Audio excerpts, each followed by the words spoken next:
अस्सलाम वालेकुम। जैसा कि आपको वीडियो के टाइटल से पता लग ही गया होगा कि आप पाकिस्तान में एक नर्स किस तरह बन सकते हैं। तो हम इस वीडियो में देखेंगे कि पाकिस्तान में नर्सिंग के हवाले से कौन से प्रोग्राम हैं और उनको ज्वाइन करने के लिए क्या रिक्वायरमेंट है, और अगर यूनिवर्सिटी या कॉलेज आप ज्वाइन करते हैं तो उसमें किस तरह का टेस्ट लिया जाता है आपसे। तो सबसे पहले प्रोग्राम देखेंगे। हमारे पास जो अभी भी या पहले थे या अभी कुछ प्रोग्राम चल रहे हैं, कुछ जो है वो फ्यूचर में ख़त्म भी हो जाएंगे, तो हम इन पे थोड़ा थोड़ा नज़र डालेंगे। हमारे पास पहले जो कुछ प्रोग्राम थे उनमें नर्स एड था, जिसको आप एन ए कहते हैं, CNA या nurse aide certified nursing assistant. तीसरे नंबर पर हमारे पास कम्युनिटी मिडवाइफ या मिडवाइफ आप जिसको कहते हैं। उसके बाद जनरल नर्सिंग, और अभी जो लेटेस्ट जो चल रही है डिग्री हमारे पास 4 साल की, वो है BS नर्सिंग जनरिक। ठीक है, तो ये nurse aide, CNA, midwife, general nursing और BS नर्सिंग, इनमें से कॉमन जो ज़्यादातर हमारे पास जो है वो जनरल नर्सिंग और BS नर्सिंग ज़्यादातर अभी है। ठीक है, नर्स एड ऑलरेडी ख़त्म हो चुका है तकरीबन, और CNA नर्स एड दोनों ख़त्म हो चुके हैं। बाकी मिडवाइफरी जो है अभी भी चल रहा है, मिडवाइफ जो 2 साल का है। और जनरल नर्सिंग भी अभी 2018 में PNC ने अभी जो है ख़त्म कर दिया। 2026 तक आप मज़ीद इसमें अगर आप जनरल नर्सिंग के बाद पोस्ट रन करना चाहते हैं तो वो भी 2026 तक कर सकते हैं। उसके बाद वो भी आपको अलाउ नहीं होगा कि आप पोस्ट रन करें। ठीक है, उसके बाद आपके पास अभी एक ही डिग्री बच जाती है, जो लेटेस्ट है वो BS नर्सिंग है। 4 साल की डिग्री है और 1 साल की आपकी इंटर्नशिप है, टोटल मिला के 5 सकते हैं आपको इंटरमीडिएट के बाद।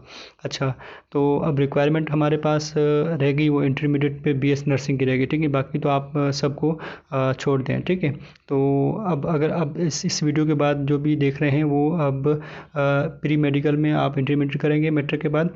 उसके बाद जो है BS नर्सिंग के लिए आपको जो है वो यूनिवर्सिटी या कॉलेज जो भी प्राइवेट या गवर्नमेंट में जहीं भी जाएंगे उनके लिए आपको टेस्ट में बैठना पड़ेगा। ठीक है, अच्छा, इंटरमीडिएट तो आपने सुन लिया कि प्री मेडिकल में होगा। उसके अलावा आपके 50% मिनिमम मार्क्स होने चाहिए।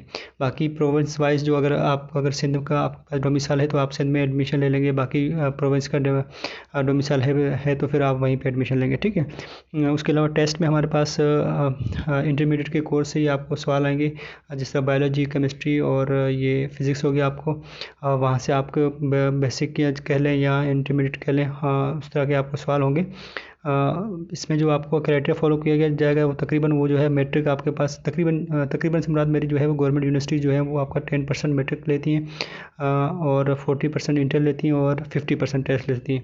इन सबको मिला के आपकी परसेंट बनती है, जो हायर मार्क्स होते हैं और उस हिसाब से जो सीटें होती हैं फिर उनको उसके हिसाब से उनको जो है वो सिलेक्शन उस हिसाब से होती है। ठीक है, तो ये मैंने आपको कंक्लूड कर दिया ओवरऑल कौन से प्रोग्राम में हैं और उनकी एलिजिबिलिटी क्राइटेरिया क्या है और टेस्ट क्या है। आपने कोई भी कन्फ्यूज़ नहीं होना। अब इससे पहले जो भी प्रोग्राम आपके चले हैं उनको आप छोड़ दें। सिर्फ आप ये सोचें कि आपने इंटरमीडिएट करना है आपने प्री मेडिकल में, और उसके बाद आपने जो है वो BS नर्सिंग में एडमिशन लेना है। BS नर्सिंग जनरिक जो लेटेस्ट डिग्री है 4 साल की और 1 ईयर की इंटर्नशिप है, उसमें आप एडमिशन लेंगे।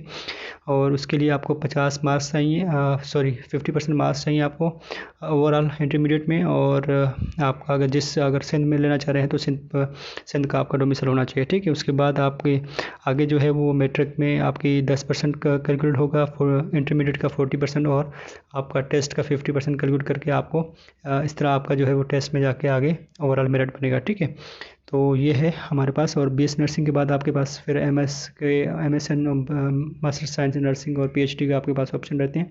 और पोस्ट ऑन अगर जनरल नर्सिंग वालों ने पोस्ट ऑन अगर 2026 तक कर लेते हैं तो वो भी BS नर्सिंग के बराबर आ जाएंगे। वो भी जो है MSN और PhD कर सकते हैं। ठीक है, बाकी नर्स एड, CNA और मिडवाइफ जो है वो जहाँ उन्होंने किया हुआ है वो वहीं पे रहेंगे, उनकी अपग्रेडेशन कोई पॉसिबल नहीं है। ठीक है, तो वो जो है वो डिप्लोमा है या शॉर्ट कोर्स आप जिनको कह सकते हैं वही है। तो जनरल नर्सिंग आपके पास डिप्लोमा है 3 साल का और BS नर्सिंग आपकी लेटेस्ट डिग्री है। ठीक है, तो आप BS नर्सिंग ही करेंगे इंटरमीडिएट प्री मेडिकल के बाद। ठीक है।